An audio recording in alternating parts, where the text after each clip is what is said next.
Portfolio Composer, episode 174. You're listening to the Portfolio Composer podcast with your host and coach Garrett Hope, where he teaches you what it takes to master the business end of writing music through mindset, marketing, and business skills. Make sure to sign up for the newsletter at theportfoliocomposer.com for exclusive offers, business insights, and information not shared on the podcast. And now, for this episode of the Portfolio Composer. Composed would not exist if it had been about something else. And what I mean by that is not only was it something I was passionate about, and I had this great cast who said yes, thank goodness, but the things that they were talking about were the things that I needed to hear as a creator. So I would have about 1,000 people, let's say, over the course of 2 weeks tell me no, I can't talk to you, either not responding. Sometimes they would say, I wish I could talk to you, but I can't because, I have a job and I don't want to jeopardize my job. So that would happen. I would feel like, okay, this is it. I don't want to do this anymore. Like, no one wants to be in this. And then one person would say yes. And I would meet with that person and they would tell me the most heartfelt stories you've ever heard. Hello and welcome to this episode of the Portfolio Composer. When this episode goes out, it'll be 2018, so welcome to the new year. And I'm so excited that you're joining us today and that you are on your way to building the career you want to have as a creative individual, as a composer. And I say this every week, but I really do believe it, and I want you to believe it too, that you are a business owner and you need to treat what you do as a composer, as a creative individual, like a small business would. And there are lessons we can learn about marketing, finances, promotion, networking, branding, all of that, and apply that to our businesses while we can still make high quality art. And this doesn't mean you're selling yourself out at all. Today's guest is really interesting because this is a person who has bridged that gap in many ways and is actually out on a mission to help musicians become better musicians themselves. So I'm very happy to welcome John Bader to the Portfolio Composer. Welcome, John. Thanks so much. Thanks for having me, Garrett. You're welcome. I'm really happy to have you here. John has been determined to make a feature film for a long time. And as a first-time filmmaker, John turned to his past as a musician to try and understand how and why we experience performance anxiety. Tapping his roots in classical music, John asked musicians from orchestras around the country to share their wisdom and experiences addressing stage fright. Through persistence and a brave cast of artists, John found musicians willing to share an open, honest conversation. And that conversation turned into the feature film Composed. John, I just am so excited about this work that you're doing. I think it's fantastic. Why don't we just start by talking about your movie? Tell us a little bit more about it and kind of what drove you to create this. Sure. The film, it really has its roots in my past as a musician. So I grew up in Boston and went to school for music. I went to high school for music, and then I went to college. And for a long time, I wanted to get into a major symphony orchestra. That was the dream, was to live a long, fulfilling life as a musician. And somewhere around the middle of my time at university, I got a little disheartened by music for a lot of reasons, one of which was performance anxiety. And something I remember during that time was feeling like no one else is going through this.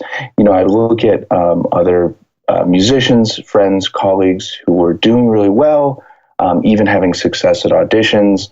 And I kind of felt like, I don't know if I want to do this. I don't know if I'm good enough or if I want to be good enough. And so I struggled with this and eventually ended up leaving music, not really figuring out why I was feeling this way and if other people were feeling this way, and kind of moved on. I ended up working in IT for a while.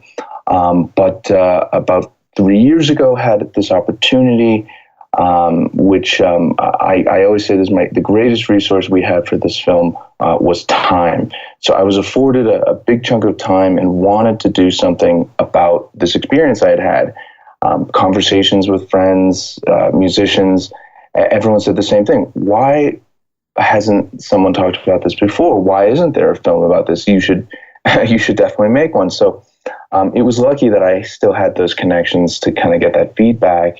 And so started doing research, started trying to figure out how we could talk about performance anxiety, stage fright, nerves, whatever you want to call them. How could we discuss this? How could we address this issue?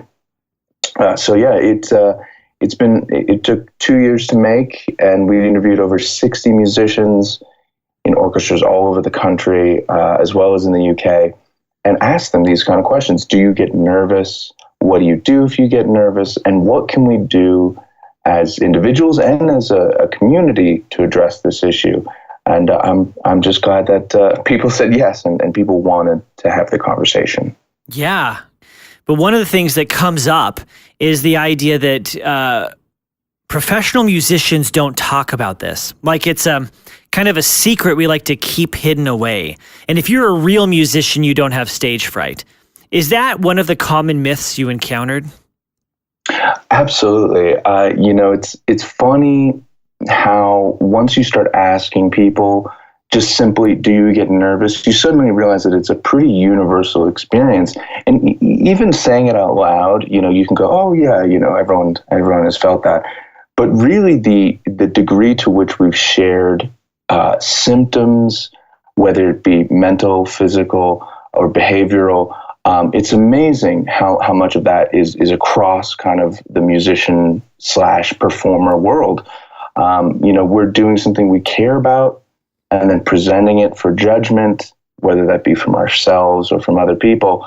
And so it starts to make sense the more you ask. But initially it was kind of like a realization that we're really good at actually not showing how nervous we are. That musicians, because we're so good at showing audiences that we are confident and that we love this music, that we can sometimes even hide the fact that we're nervous or don't feel great about a performance. So it's a testament to our ability to be and appear composed. But one, issue that can get buried and can present problems where people don't realize kind of the full extent that the anxiety can have on them, not just in playing, but in life as well.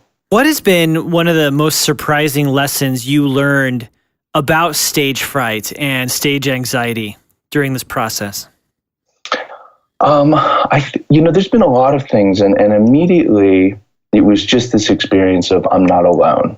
That was so surprising for me, and still when people watch the movie or when I see people or talk to them just after they've watched it, they all kind of express this, I can't believe I'm not alone. I can't believe other people have experienced the voices of doubt, the shaking, the elevated heart rate. This is something that everyone deals with. So for me, that was definitely surprising, and still for audiences, I think so. But even with the resources that I found and the conversations I have, something that I'm surprised about now, even after having worked on this for a few years, is how little the conversation exists in our training as musicians. So that's something that we really want to change. Performance anxiety, if it is something that we all experience, should be a part of our training as musicians and as performers, not necessarily combating stage fright, because I think that, it's easy to look at it as like this enemy, as opposed to something that can actually help us. And if you channel it the right way, can be a positive force. So it'd be great to see this talked about more in schools. And, that's something that still surprises me when musicians say, I've never even talked to anyone about this. It's really something that we've got to change, I think, for all the musicians and even artists out there who are presenting their work for the public. Yeah, I agree 100%. I can tell you, to be completely candid, as an undergrad, my undergrad recitals completely terrified me. And I've been performing since I can remember because my mom was a children's music director. So I didn't get a choice. And yet when it came time for me to give a formal recital on my instrument to receive my bachelor's of music, I almost couldn't do it. And it wasn't something that was addressed in my lessons. And your story is so very similar to my story and to so many musicians I've talked to. And, it's funny. So when I was in school, I'm not sure about you, I only did one recital. You could do more than one, but I think, there were some juries and things like that. But at the end of your senior year, there was just one final recital. And that was the first time I ever gave a performance like that. I had never done anything like that in that kind of environment with the stakes or what I believe to be the stakes. And so was understandably incredibly nervous. It was such a foreign environment to me, having not gotten a chance to perform, let alone address or even talk about my stage fright. So it's no wonder that those experiences can be difficult for people. If we're not talking about how do you feel good when you go up there and perform, and we're also not giving people the opportunities to try those techniques and those means to address it, we're going to have people who are nervous. So, it's something that schools are doing right now as we're speaking. There are, it's December, end of the first semester. Sure, there are musicians, composers presenting their work and not feeling great about it. And no wonder, maybe it's because they haven't had enough practice doing that, doing the actual performing. Rather than just the nitpicking and the things that we do behind a closed door. Yeah. Composers experience stage fright also. I think it manifests differently because we are not always the one literally on the stage. But our music, the stuff that is bearing our soul, is being exposed. In this film, did you speak with composers at all? That's a good question. And I'm sorry to say that we didn't speak to anyone who was principally a composer. Certainly, we spoke to musicians who compose, but it's a group of people that I regret not speaking to. But I think at the time it was so hard to get musicians to talk about this that it was kind of, facing that mountain first before thinking of anything else. We have had composers come up to us, though, after screenings many times and say, can you make a film for us?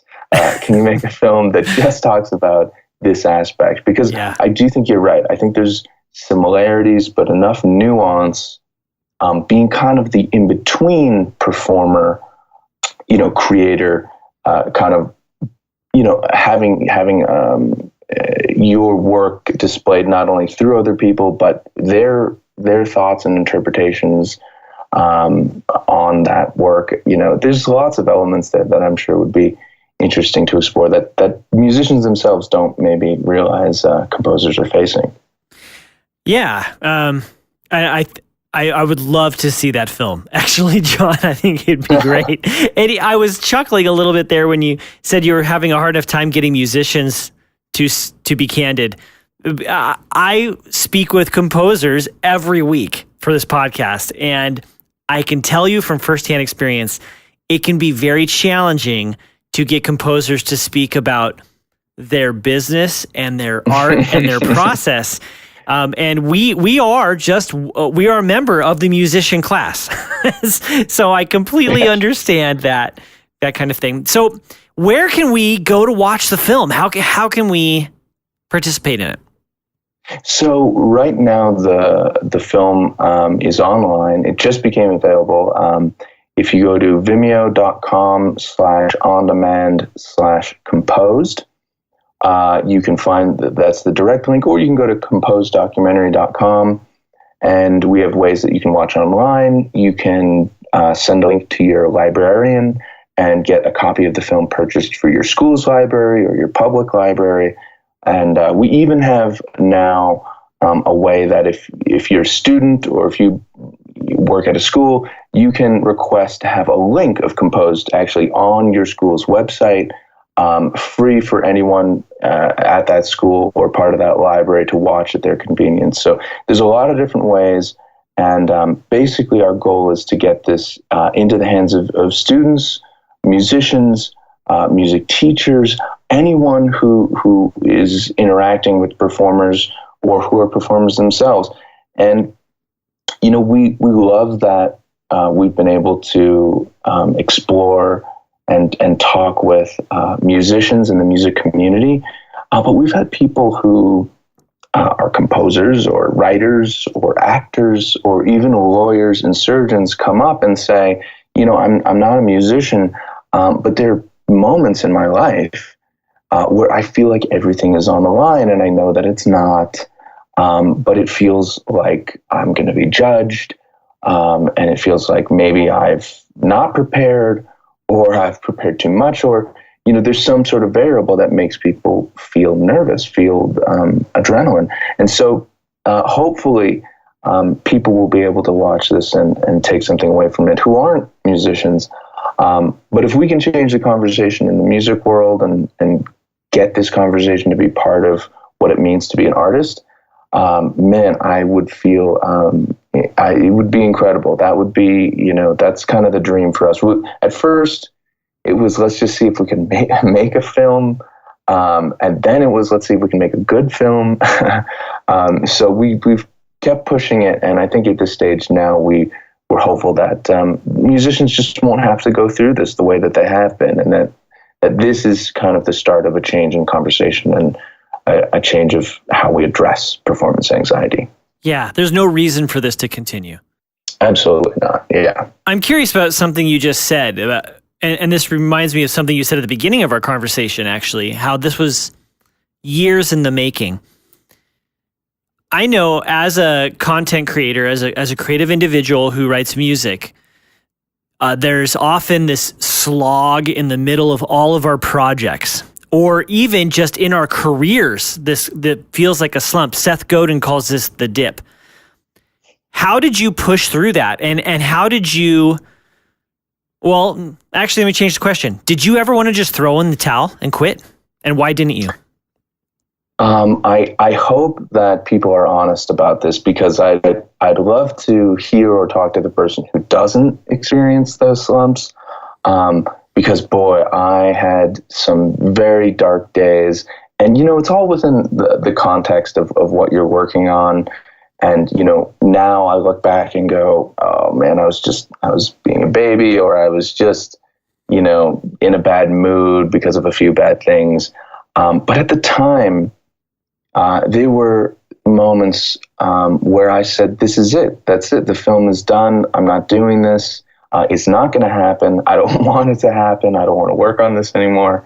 There were so many moments like that. I still sometimes, when I see the film, when we watch it with schools, when we do screenings, I still kind of go, man, it's almost a miracle that this thing exists. Mm-hmm. Because there were so many roadblocks and so many, just pits of sadness and of resistance to push forward and to keep making something. So yeah, it's a struggle that I definitely identify with, and that hopefully, not hopefully, but likely share with anyone who's trying to create something from nothing. It's a daunting task. Yeah, it's hard work. This actually is a good time for me to kind of change the conversation a little bit, because it occurs to me that you've created something, and now you have the job of making sure that this piece stays alive. And you have to do that by marketing it, promoting it, getting people to watch it and spend money on it. And these are the exact same problems composers face. We write the music and we're excited to write it, but the double bar does not mean the piece is alive. It just means that it's notated. Mm. And I'm curious to dig into what you've done to market and promote, because I think there's a lot of lessons composers can take from your process as a filmmaker.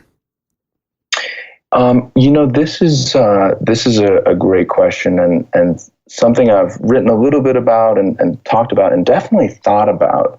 When we kind of finished the film, people kept asking, so how are you going to get it out there? How are you going to show people?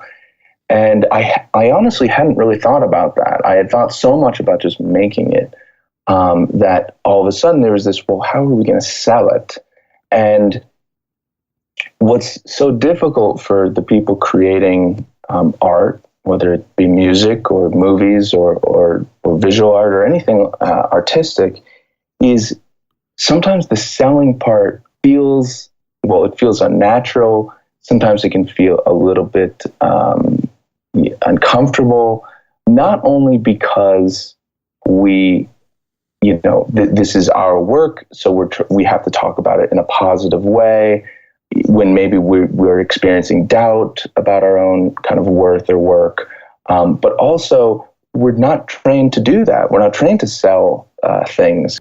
Fortunately, I spent some time in retail working for Apple, and I remember thinking how strange it was that I was using similar language, similar ways of talking about my work, like a product, like an Apple product. There were these similarities, and I realized, wow, what a great experience of selling Apple products to translate over to selling my work.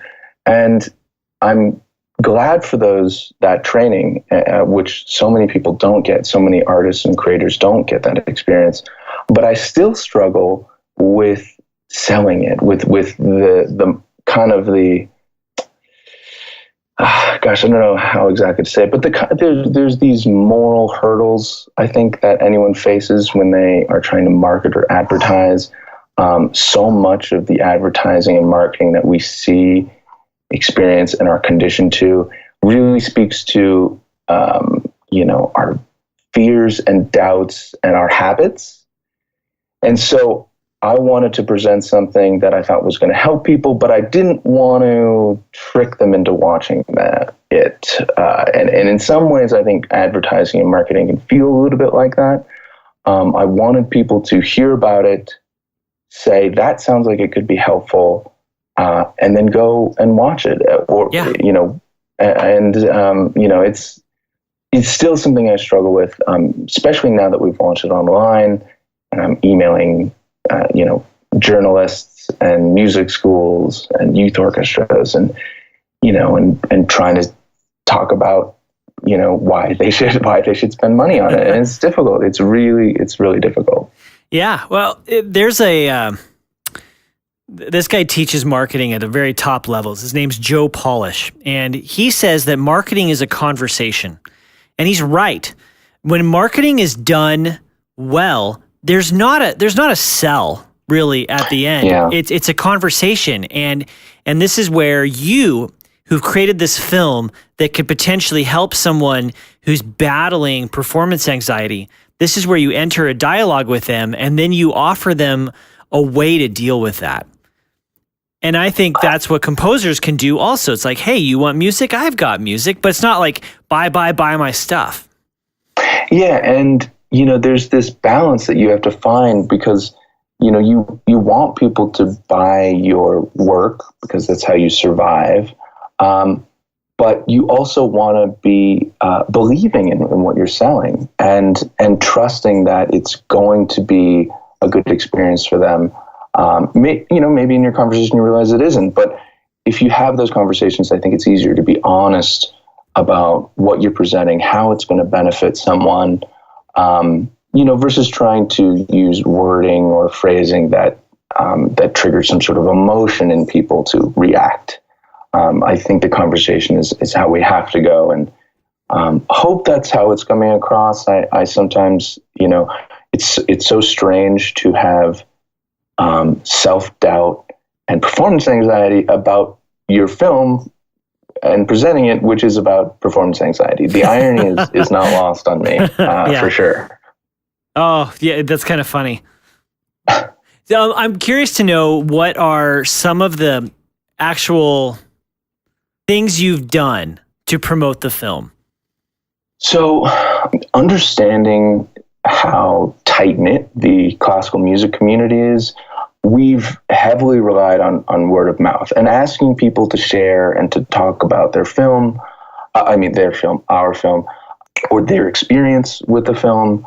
And that, a lot of times, is face-to-face. So for the last year, we went school to school, literally in person. My wife and I, my wife Katie, who is the editor of Composed, we got in a van or a car, sometimes on a plane, and went to these schools and talked with people in person, presented the film, gave a little bit of my own personal background with it and why I did it, and then took questions afterwards, and as well, of course, encouraged people to talk about it. So that was kind of our first strategy, and it seems like kind of a basic door-to-door approach, but again, it's been relying a bit on the kind of small community that is classical music.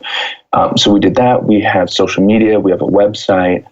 And with those things, it's still something we're kind of fine tuning and figuring out what works and what doesn't.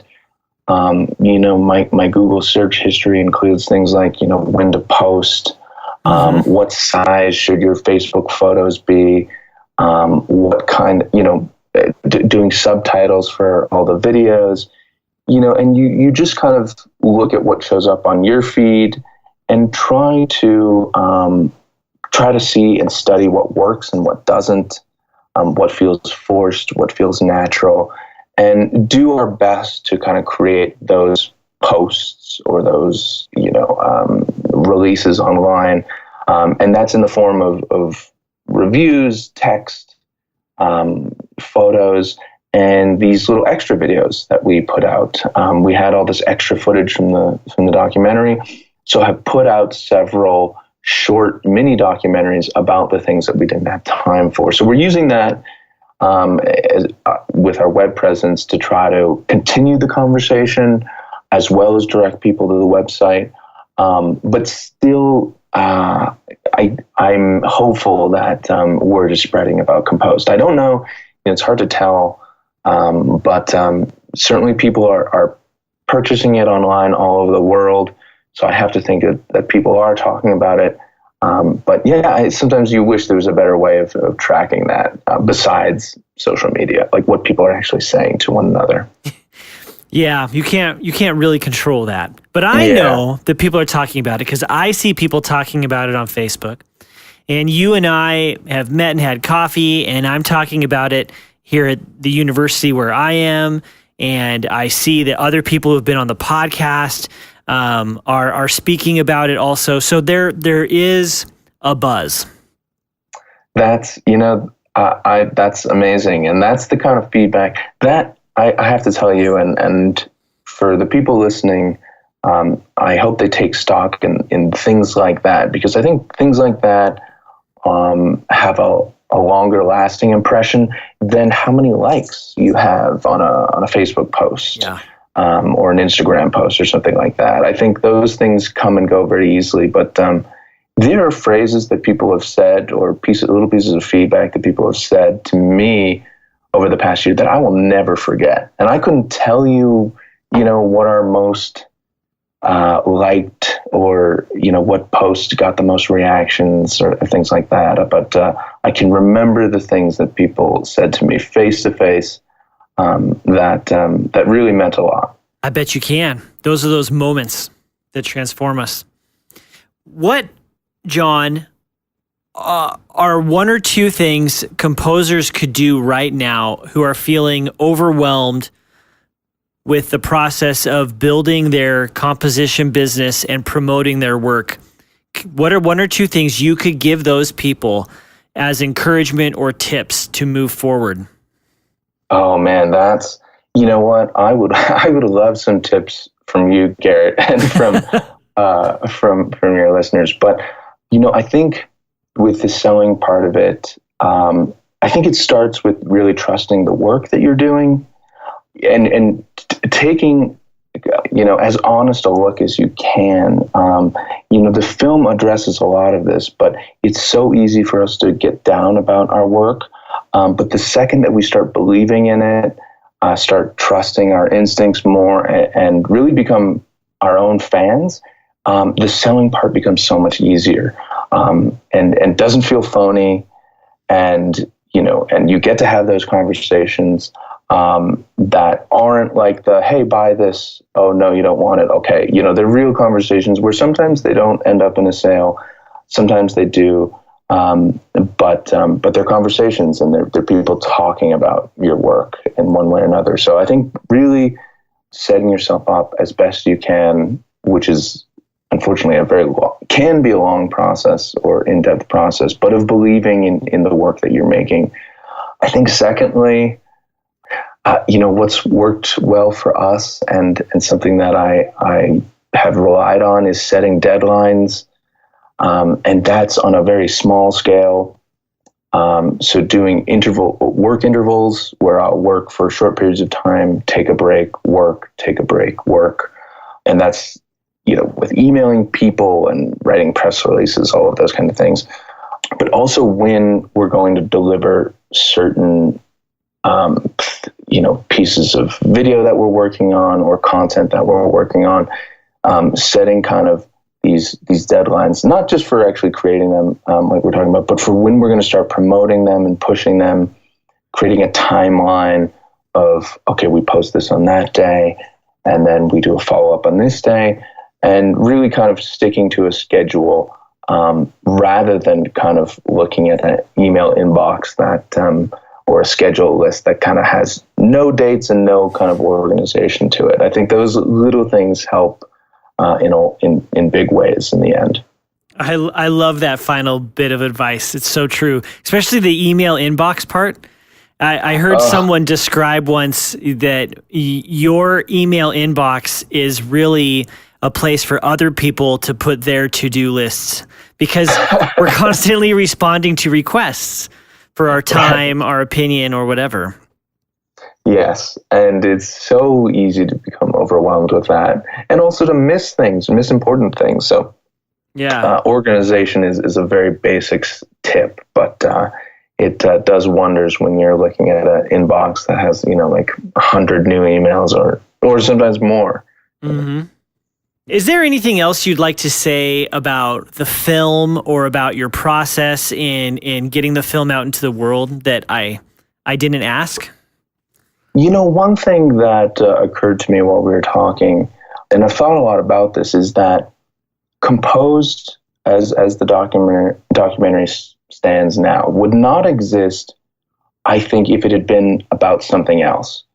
And what I mean by that is, not only was it something I was passionate about, and I had this great cast who said yes, thank goodness, but the things that they were talking about were the things that I needed to hear as a creator. So I would have about 1,000 people, let's say, over the course of 2 weeks, tell me no, I can't talk to you, either not responding. Sometimes they would say, I wish I could talk to you, but I can't because, I have a job and I don't want to jeopardize my job. So that would happen. I would feel like, okay, this is it. I don't want to do this anymore. Like, no one wants to be in this. And then one person would say yes. And I would meet with that person, and they would tell me the most heartfelt stories you've ever heard. They would open up about experiences and times in their life that were very difficult, personal experiences and stories that I kind of felt like I can't believe you're telling me this, but I was honored by it, not just by them divulging these things, but by the actual advice they were giving me. Because the advice was about how to be an artist, how to be a happy artist, how to address your anxiety about creating things. So just as I was having these moments of, I don't want to do this, or I'm a phony and this is going to be terrible, someone would say, this is how you believe in yourself. This is how you tell yourself you're not a phony. This is how you make good art. And hearing those things throughout the process of making Composed are the reason it exists. There were so many times when I needed to hear those things, and they came right at the perfect moment when I wanted to quit. So it's a testament to the people who are in this film and who said yes, that it even exists, that I was even able to make it. So I think that's something important, and I don't know if I talk about it enough, but I really have those people to thank, not only for the film and its success, but for it being finished and for me being able to finish a piece of work. So I'm very, very grateful for the entire process that this documentary has afforded me. Yeah, sounds like you've done a lot of growing. Yeah, and I'm glad that I set some deadlines, because that growing might have taken 8 years, but yeah, unfortunately it didn't. So there's a lot of things that can be learned if you've got the time to focus and to listen. The imposter syndrome reigns large, I think, in all creators' lives. Yeah, I know I battle it as a composer, and you just described it to a T as a filmmaker. So, well done, John. Let's take a quick break right here, and we'll come back for the lightning round. Sounds good. Hey folks, I want to invite you to join the Portfolio Composer community on Patreon. You can find out more at Patreon, patreon.com/Portfolio Composer. This is a way for you to support the show. If you listen to the podcast and get any value at all out of these interviews, then please consider just donating $1 a month so that I can continue doing this at an ever higher level. I have lots of plans for 2018, and I want to produce more content for you guys and better content. And if you donate at a higher level, you can participate in the group coaching plans. And so that is a pretty fantastic resource. I hope you consider it. If you've been on the fence at all, please consider just joining the Portfolio Composer community at patreon.com for $1 a month. It would mean a lot to me. Welcome to the lightning round. If you could roll back the clock, what advice would you give your 20-year-old self? Okay, good question. Let's see, 20 years old, that means I was in college. I would give the advice to 20-year-old John that everything that you do and that you spend any amount of dedicated focus on, and that could be working at a store, that could be helping a friend out, having a difficult conversation. All of these things will eventually come back to help you in the future. And as mundane as they might seem, as long as you're absorbing and learning from your experiences, even if they seem boring or pointless, will come back to help you later in life. What is a personal habit of yours that you feel leads to your success? Leads to my success? Yeah. Because I was going to say I have lots of habits that resist success. I do too. But habits that help. I'm incredibly curious, and that's not about everything, but can go down rabbit holes, and we'll watch 3 hours of woodworking YouTube videos for absolutely no reason. I have no garage or woodworking materials right now where we're living, but that's the kind of thing that I will find myself doing. And that seemed like a curse for a long time, like just jumping to one thing from another, but realizing that first piece of advice, that all those things, and that when you're learning about woodworking, you're also practicing how to focus and listen, how to absorb information, and that will come back to help you in all different kinds of things that you do. So the curiosity, I think, that I have is definitely something that's helped in being successul. Yeah. I think that's a great question. There's a joke in there somewhere about learning skills through watching power tool porn. Oh my God. Yeah. I don't know. These guys, they're even the ones who are making their own tools, and I'm just fascinated with the engineering of it all. And it's just like, wow, man, people can get so geeky and nerdy about anything and everything. Yes, very true. If I remember correctly, from the time we met and had coffee together, you're a percussionist, yes? That's correct, yes. So what is an instrument you have always wanted to learn to play, and why? I have always really wanted to learn contrabass, upright bass. Yay! That's my instrument. Yeah. Is it? Oh, that's right. Okay. Maybe you can tell me what it is, or maybe you shouldn't, because then everyone else will want to be bass players. But there's something about it, whether it's jazz, blues, rock,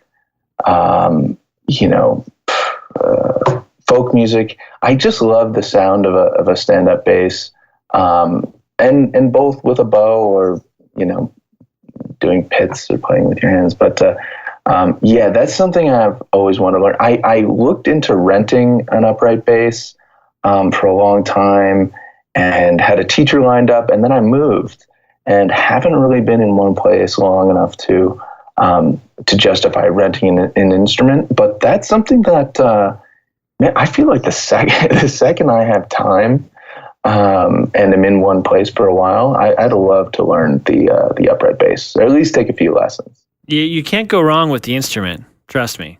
Yeah. It's just, maybe it's because the drummers and bassists, they work so much together, when playing music, that you have a deeper appreciation for it. I know a lot of bass players. Do you play drums at all, Garrett? No, I'm pretty hopeless on a kit. I can do one drum at a time, but you ask me to do separate rhythms with all my limbs, there's no way. Maybe you'd be surprised. I bet you wouldn't have trouble with the timekeeping aspect, though. That's something that bass players will get behind a kit sometimes, and I'll just watch and be jealous of the pocket, that they can get into. That for some reason maybe I can't. Or, anyways, bass is I have a lot of respect for it. Yeah, I love it. That's a great answer. This next question, John, I'm going to let you know, is often the most challenging for people to answer. Okay. And I'm looking for those pieces that cause time to stand still, that altered your course as a human, as a musician, as it just changed your life. And I think as musicians, we just love music so much. We love sound, that we have these transformative pieces. So can you name one of, I'm sure many, one composition that had a profound impact on you, and why? Yes, I can. And I don't know why, but I thought about this the other day. So I'm glad that this is the tough question, and have had at least a few moments to think about it. So it's kind of a long story. I'll tell it as quick as I can. But when I was a junior in high school, I got into the Greater Boston Youth Symphony Orchestra, which is now just called the Boston Youth Symphony Orchestra. But anyhow, I got in and had heard about this because a teacher really wanted me to do it. I was happy playing jazz drum set and playing in a wind ensemble, and didn't want to be in an orchestra because now I'd have to give up my Sunday, but went and auditioned and got in. So the very first rehearsal, and up until this stage, I had never really heard string instruments. I had been in some small wind ensembles that had 20 clarinets and 20 flutes and no brass section up until that stage. So the first rehearsal, the conductor says to the principal oboist, "Can we have an A?" And the orchestra, which is made up of around 90 kids, starts to tune to the A. In that one moment, my mind was completely blown. And it's funny because it's not a piece of music. That would later happen, I think, with Scheherazade probably. But just hearing 90 people, string instruments, brass instruments, woodwind instruments, tuning to an A in person was like the craziest thing I had ever heard. And it's such a simple thing. But maybe because I had first, come to be familiar with it in things like Fantasia, only in movies, I never really understood what a room with 90 people playing one note would sound like. I'd never heard that many people making noise at the same time. And I remember thinking, I am in way too deep right now. I am in way over my head. What have I done? And this story ends with me asking the conductor for all of the notes that I had to tune the timpani to.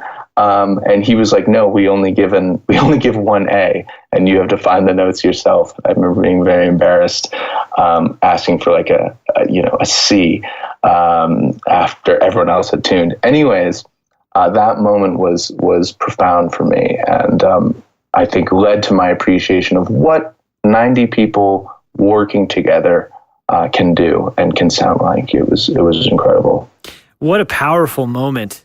Yeah, I think, it's also, if you're not expecting it, it's way louder than you think, Yes. that many people making one note. So still when I hear orchestra's tune, there's a little butterfly feeling I get of like, wow, this many people are about to play for us right now. I think books are one of the most untapped resources we have available to us. So I'm always asking for book recommendations. Is there a book you could recommend to the Portfolio Composer audience that could benefit personal, creative, or our business lives?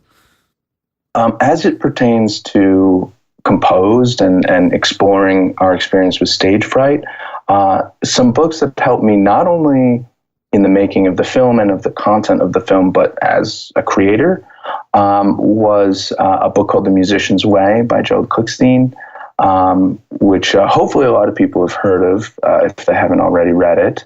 And is in it, there's a big section about performance anxiety, and it's a very, I think it's well laid out in understanding the kind of different types of performance anxiety, when it occurs, why it occurs. It's not so much story driven, which, for instance, something like The Inner Game of Music has more stories of musicians that you can kind of relate to and go back and forth with. The Musician's Way isn't as much like that. It's more of kind of like a textbook in a way. But I liked both of those actually, were pivotal in when they kind of came to me, and not only in meeting both of the authors, Barry Green and Joe Klickstein, who are in the film, but in my kind of thinking about how I was going to make this and combating my own anxieties about making it. So those are two books I would definitely recommend, and that I read during the making to kind of help with understanding performance anxiety and also address it myself. Yeah, great books. And I think Barry Green's a bass player. He is, yeah. He was former principal of Cincinnati, I believe. Yeah.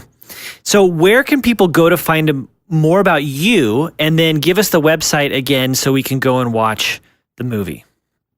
So for more about me, for more about the movie, including all the extra videos that we're putting out, which are just free and on YouTube, the best place to go is composedocumentary.com. Feel free if anyone wants to reach out to us, has questions. Sometimes I think we made things look like there was a big business behind Compose because we wanted it to have legitimacy. But then it's also prevented people from reaching out to us because they think, oh, it's, this is a production company and the director's not going to respond.